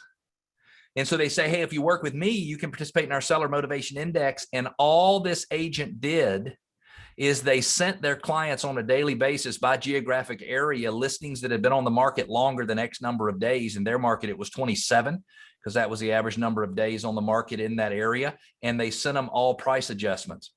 John Miller, would you like to guess how many homes had a price decrease in the Metro Atlanta market in the last 7 days? Price decrease in the strongest market that the U.S. has ever seen. How many listings had a price decrease? Because I've seen some of your graphics, I'm going to say 1,500. Well, that's a great guess. It's actually 564. And you know that the number is bigger than most people think. When I ask people around the country what that is, they'll say 5, 10, 15, 20. The reality is there are some properties that don't meet buyer expectations and they have to adjust prices. So put something in place that helps you identify for buyers ones where sellers might be more motivated. You have to give people tips for negotiating or winning in multiple offer situations, and you have to do it before you get an offer. I don't want to spoil. Sometimes using words is very difficult, Rita. I don't want to spoil the surprise, but it could be that this 12 tips for negotiating multiple offers is going to be in the free downloads at the end of the presentation. And if you want to copy it and paste it and put your name across the top and then customize it for your market area, rock and roll, have Edit John, make sure everybody knows they can do anything they want to with it. But here's the point. You can't tell somebody how to win in multiple offer situations once they're in a multiple offer situation. You can only tell them how to win in a multiple offer situation before they get into a multiple offer situation. Does that make sense? So hopefully everybody will remember that. Yeah, so Denise, you asked about the 12 tips for negotiating multiple offers, if it will be emailed to you. And the answer to that is no, that one document won't, but you'll have a download page where you can go get it. And so you can absolutely have of it. Maria, I'm not generous. I'm just trying to help. I'm doing exactly what you would do for me if the roles were reversed, I can assure you. So make sure you have a specific process in place to help people win in multiple offer situations. For those who are brokers, all of you are going to sigh all at one time when I say this. And certainly you as an agent, you need to make sure that you are consulting with your broker to make sure you understand how this would work. But in a lot of areas, you have to get the client so familiar with paperwork that you can write an offer just like that, send it to them and send it in. Because if you wait a day or you wait until tonight, you're in trouble. You're going to be left out. And so at a minimum, you need to show them, and as Carrie was on before, you need to show them what a regular offer looks like, and you need to show them what a winning offer looks like. Look, this is what somebody had to do in order to win in these situations. It's not your job to determine who can do what they need to do to win. It's, in my opinion, your job to educate them. And I love that. Adam says, I always help my agents write fast offers. Adam must be a broker. Kudos to you. You're doing a great job for your agents if you're helping them learn to move quickly, because sometimes one day or sometimes just a couple of hours can be all the difference in the world. Here's next, become a new construction expert. Become a new construction expert. I'm sorry, Rita, this call is lasting too long. I'm starting to become tongue-tied. By the way, if you ever want to hear something funny, you have to listen to me on the radio on Saturday morning. Sometimes when I start out tongue-tied, I stay that way the entire hour. And it is hilarious, some of the words I get mixed up and what people will call about. But you got to be a new construction expert. So the problem is when you're out there looking in new construction, you got a lot of builders that are trying to make it a little harder for you to sell the properties, not easier. But the issue is this, is if you have a real keen awareness of what's coming on the market, then you get to talk about things that other people don't talk about. Because in most cases, they're not listing, Rita, I don't know how it works in your area, but in our area, they're not listing most of the new construction homes in the listing service, just a few to get some attention, but they might be 6 or 7 others coming. Yeah, Nazir says even new construction is not easy anymore. That's exactly right. But it could be that I'm not talking to you about focusing on new construction because it's easier in a different way for you to make money. It could be that I want you to focus on new construction because it gives you things to talk about that other agents in your area aren't talking about. So if John Miller's looking and he and his wife are looking and they see me talking about listings that are coming on the market that nobody else knows about, they might say, oh my goodness, I want to work with Cleve. So it could be more of a lead generation or a lead conversion strategy. And I know, Adam, you're exactly right. All the big major metro areas, they're squeezing things. But remember, we're really talking about it from a lead generation standpoint. If you wonder why some agents in today's market are so successful, here's why I think it is. The agents who do a better job following up with their past clients in their sphere are much more successful today.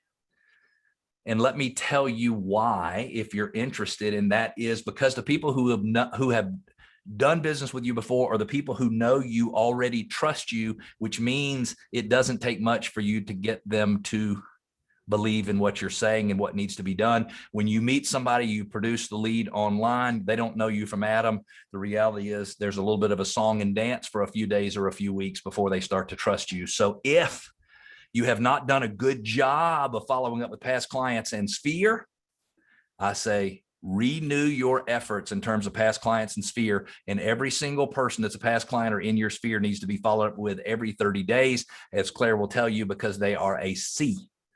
And all C's get followed up with every 30 days. You got to refocus client communication. In so many cases, we post something and we say, We listed the home. We had 14 offers and 87 showings and 12,600 inquiries and 3 million phone calls. And we're posting this on social media. And it could be that we need to tell the whole story, because when you put it out there, you put something out there like that, the reality is you might be discouraging people from participating. And so the truth is most of these homes that are being successfully sold, you spend several months helping them get the home ready and giving them advice and doing all the things to fix it up. And the reality is that's what you should be talking about, is after 60 days of getting it ready, and we did this and we did this, and here's a before picture and here's an after picture and here's all of this stuff. Look what happened and look how much more money they sold their home for. So don't let the news sources like CNN and any other source out there, and I'm not anti-CNN in any way, I'm just saying don't let the TV or newspapers or magazines educate your people on what they need to be thinking about the market. You need to do that. And you need to make sure that your messages are this: if you work hard and you do the right things, everything works out for you, because that is the reality anyway. You got to manage your pipeline closely. If you produce 100 leads, you should meet with, Claudia says she's anti-CNN. Claudia, I didn't mean to get anything started. So you got to manage your pipeline. If you bring 100 leads in from people you do not know, you should meet with 15 of those, and you should close 30% of those. Let me give you that number again. If you bring in 100 leads from people you do not know, you should meet face-to-face with 15, and you should close 30% of those, which means out of every 100 leads, there should be 4 closings. Now, a lot of people are going, that's crazy. I don't even do a half a closing out of 100 leads. It's because you don't have them categorized correctly, more than likely, and you're not following up religiously. So this is the lead tracker for the exact same agent that I pulled up the daily success habits earlier in the presentation.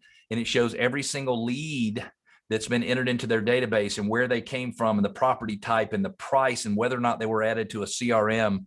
And the reality is people who are much more aware of their conversion percentages and who are managing their pipeline better, they just simply do a better job of converting. This lead tracker is sort of the staple. It is the basic system that is used by Nate and his team in Phoenix, Arizona to year in and year out do between $1 million and $2 million worth of gross commission income. 5 people, that's a lot of production for 5 people. And it's because they manage their pipeline and they focus on their daily success habits, their activities. Next thing, focus on expireds and withdrawn listings. And don't just look at what expired in the last few weeks. Go back in history, see stuff that expired last year and the year before and the year before, because it could be, Rita, that people were pricing their home 3 years ago the way it needs to be priced today. And it could be now the market is going to support that price. Rui says 2 to 3 years. I love that. Go back, call those people. Are you interested in selling? I see you were listed at 487,000. I think the house might even be worth more than that. Certainly, if you believe that it is, go back in history. It's a wonderful source. Write this number down, if you will, 0.26. 0.26. Agents throughout the withdrawn listings are still under a listing agreement, so we should not go to them. If you have something that's in your area that prohibits you from doing that, certainly follow those. Sorry for that bad advice. In our area, once something is withdrawn, the listing agreement is over, or they won't let them withdraw it. Well, that's not totally true, but yes, certainly follow the advice of your broker and make sure you stay safe there. But we have buyer letters are amazing. All of you have buyers who are looking in a certain area and who can't find a home. Well, make sure you're mailing into those areas. And we've got a little example of we have a buyer letter that says we have a buyer, they're looking in this area. Here's what might have happened in your area. And we get a 0.26% response, which means if you mail 100, you get no responses. If you mail 200, you get no responses. If you mail 300, you get no responses. But if you mail 400, somebody will call you. Now, and I don't want to say, well, shoot, everybody should be mailing 400, but if you can mail 400 letters at a cost of $400 using some type of mail house, and you can get one potential seller from that, I think that is huge. We did a mailing to a little subdivision called Martin's Landing, 500 and something homes. We got one call, listed that home, put it under contract for $487,000, one mailer. We spent $547 on the letters. Is this letter in my Workman Doc folder? The answer is, if you're part of the Workman Success Systems, it's in the training center. I don't actually remember where it is. Jerry, my email address is cleve@workmansuccess.com. if you will email me, I'll make sure you get a copy of this. Or Rita and John, if you'll make sure, I'll get a copy of this and you can send it out to everybody. Okay, next one. And we're coming up on our time limit here. You got to make cash offers and other programs available. I've got a client in your market. We offer sellers 4 different ways to sell houses. They can buy their new home before they sell their first one. We can loan them money to improve their home before they sell it. They can do a regular market sale, which is designed to maximize their dollars. So they have all different ways to sell homes, and they can get an instant offer for their home. And so you need to, not because everybody's going to want to use it, but you need to offer different ways for them to sell a home. And one of the things you need to be able to offer today, we got 12 offers on a property over the weekend. None of them were really cash offers, but one of them was using a company called Ribbon, RIBBON, that services the Atlanta area, and they turned their financed offer into a cash offer. Certainly the buyer has to have a fee for that, but when they did that, that offer stood out like a big sore thumb in front of the seller, and the seller chose to move forward and to work with them. So not all lenders allow Ribbon. That's exactly right. So Ribbon is different. There's Homeward, there's other vendors where you actually have to use their lender. But the reality is that when you're using the Ribbon program, and I'm not promoting Ribbon at all, it just happens to be who we use. The reality is that they can use any lender in the Metro Atlanta market as long as they give a good pre-approval letter. So just something to look at. Maria says knock.com. Yes, that's a very good one. I think Knock started here in the Southeast US. And so totally good. You got to offer options for your people. That is so very important. So you got to offer them multiple options, and those are important. Oh, Divvy, it's exactly right. You got to offer multiple options for them because it's really more of a lead generation. John, did you what did you put there? The we have a buyer letter? Yeah, I sent it directly to Jerry, and then I sent it to Rita, and we'll get it out with the recording. Perfect. Thank you so much. So offer people options, and it's as much about generating leads as it is anything else. I've had a couple of people have asked how they could listen to me on the radio, and it's really very simple. I'm on Saturday morning, 9 o'clock Eastern time on AM 920, The Answer in Atlanta. But if you really want to keep in touch with content, and if you like any of the ways I've given you opinions or thoughts on the market, please subscribe to my podcast. It's available on iTunes, Spotify, Google Podcasts, SoundCloud, and Stitcher. And I would love to count you guys as subscribers. We don't do shows every single week, but I probably do new shows at least 48 or 52 weeks a year. We divide them up into small 12-minute segments, and we post them out on the internet in podcast. And so hopefully that would be something that all of you guys could take advantage of. I hope, I'm going to turn it over to you, Rita. We've got some recognition and some drawing and things like that. And then I'll give you guys the link to go download all of your stuff. I really, really hope that everybody on this Zoom call today, first of all, thanks, big, huge shout out to HAR. It is so important to do these kind of educational things. And I love that you guys are doing that. Our board doesn't do that kind of stuff. And I'm not disrespectful to our board. I love our board, but the reality is you guys are so progressive when it comes to helping people. But I just hope everybody gets a little something that they can use to get out there and make a difference in their business. Rita, let me turn it back over to you. Hang on. Okay, good afternoon. Thanks for coming back and sticking around with us for most of the program. Thank you, Cleve, for being our awesome speaker. 2 hours is very quick to provide a lot of great information. And so we appreciate you speaking so fast, even if you were tongue-tied from time to time, but it was great. I know that, any bit of information and help that the buyer or actually realtors can get now is helpful and useful. So we appreciate you. So thanks again to all of you for sticking around and taking time to become more educated, not, just for your own self, but for your clients. We are in a very tough market now. But before we get to our sponsors and those door prizes, I wanted to remind each of you, like Cleve mentioned, that we are hosting a 120-day listing challenge. This program does begin with an informational webinar on Thursday, June 10th at 10 a.m. We will put the link in the chat, and we'll also put the link back up in the reminder or the email that we are sending out. This is going to provide you with tools needed to double your listings. And so, it has proven to be a very successful initiative. So You know, you're going to have to do some work, but hey, everybody does to make some money, right? So the multi-week program will be explained in the informational webinar, just to know that there's not only going to be things to help you be successful, but it's also going to be fun. There's going to be full of friendly competitions, door prizes throughout. So there'll be benchmarking each week, and we are going to have some grand prize winners. So the link to that's going to be in the chat, and we'll also send it out. So let's stay online, if you will, for our sponsors. We really appreciate them. Wouldn't been able to do this. So Red Star Inspections, Jeremy, I think we have him on the line. Jeremy Benefiel, can we pull him up if we haven't already done so? There you are. All right. Thank you for sponsoring today. You want to take a couple of minutes to talk about Red Star Inspections? Yeah, real quick. Well, what a great class. That was awesome. I'm not even a realtor and I enjoyed it. So I learned, quite a bit of nuggets to help my business out as well. So very informative. Just a real quick, we're the first in the world to ever do virtual reality home inspections. And what that is we use Matterport technology with all our inspection reports. And what's so cool about that is when you're doing, when you see those virtual tours that for your listings, we use that. And what we do though, we install the report within that program. So if you're traveling around in the kitchen and you see a dot on a dishwasher, you click on that dishwasher and it's either a video of the inspector explaining what's wrong or there's verbiage. And what's so cool about that is if during COVID, it was hugely helpful because a lot of our clients couldn't make it. And it was a big aha moment within our industry that they understood what we were doing.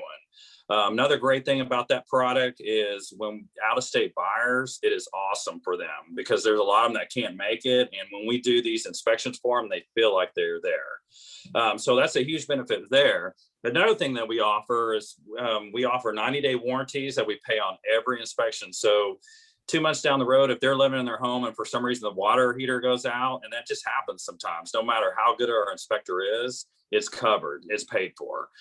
We also offer sewer guard. So if there's any backups within the system, it's covered 90 days. Mold same thing. Any mold shows up within 90 days, it's covered. We have a 5-year roof protection plan.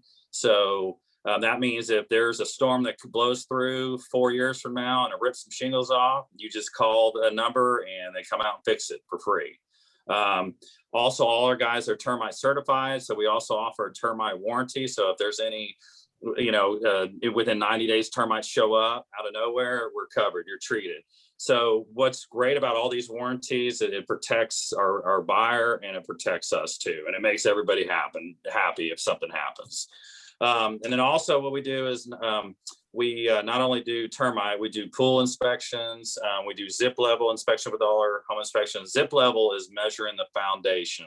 And that's probably the most important thing of anything. There's no guessing anymore on that. And also now we offer new is a sewer scope. That's the latest product that we're offering. And then one last thing, if we can't get on the roof, we use drones. So we got it covered on everything. And so one last thing is we also do virtual tour for our listing agents. So we only charge $100 for anything below 4,000 square feet. So it's a great deal for you guys on that. And so that's what we'll be offering for free today. So if you go on this the shared content, what is it? A little messenger. And the first number 5 that says Red Star, you're going to be picked. And you'll get a free scan for your listing. And it doesn't matter what size it is. And then we'll do number, let's say 15. Jeremy, while we're looking at that, how much do you normally charge do you have a price point for general inspections? Yeah, I don't have it on me, but we offer 2 different packages. One's, let's say under 2,500 square foot is around $400, and that's just the bare bones inspection. And if you want the full package with thermal imaging, the whole works, that's around, I think it's $475, somewhere around there. Okay, and but I don't have the exact numbers. Is there a specific area of town, or are you all over Houston and the metropolitan area? We go everywhere. So we have 10 inspectors, and we need more. If you guys know inspectors, we're definitely hiring. We're desperate for it. But we go from Galveston to Cleveland to all Houston area, Katy. We have inspectors stationed everywhere. Awesome. And you said the 5th person to answer, and what was the next one? Oh, I would say 15. And I don't Okay. have that for me. Okay, we will pull it up in the chat and we will notify you so you can get that person their door prize, those people their door prize. All right. All right. Excellent. Thank you, Thanks for Jeremy. We having me. appreciate it. Yes, thank you very much. All right, now we got Mark Raphael with Raphael Insurance. We're going to show a quick video and then let Mark give away some prizes. Thank you. Hi, this is Mark Raphael with the Raphael Insurance Agency. Our business has been established since 2009. We have a staff of 7 people, and we service over 4,000 insurance policies today. We've been awarded Houston Chronicle's Best of the Best Insurance Agency in 2020, and we really take pride in who we work with. So if you don't have a good relationship with your insurance agency, we love the opportunity to work with you for your business insurance, home, auto, life, flood, umbrella, even retirement plans. Thank you, and we look forward to working with you.